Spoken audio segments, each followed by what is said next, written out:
Look, it's bizarre to me that I look like I have a tin hat on to say, can we get a bit of space from the screens occasionally? Yeah. And you said you grew up in the 90s and you are supporting sports that get people outdoors and not staring at a screen. Do you believe in what you've seen in communities that people need to get out there and do activities that are beyond staring at a screen?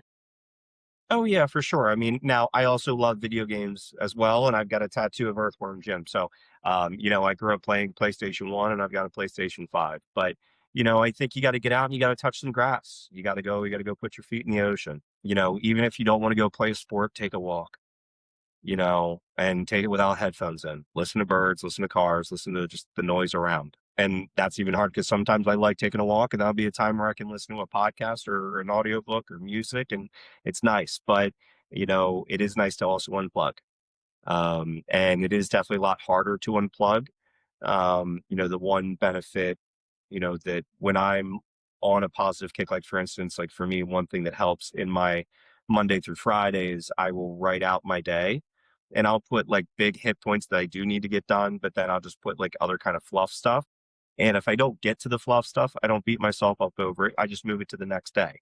But that helps me organize my day. And since I help with social media, whether it's just me posting something for my personal thing or my coaching business or the paintball team that I also run a social media for, by the time I've done reposted and I've been on this and that, and then I've uploaded something for me, I'm done. I'm like, you know what? I don't need to look at this right now. I'll see it tomorrow and look at the likes and comments, unless it's something where I'm getting tagged in a video and then I got to jump back in. But I spend enough time on it that I don't really need to scroll. Like what I've learned for me, and I've learned it right now because then at other times I will go back and doom scroll. But um, I know what's important to me. Obviously, there's always times to unplug and whatnot, but what I've tried to do is actually make like a folder that's just known as daily.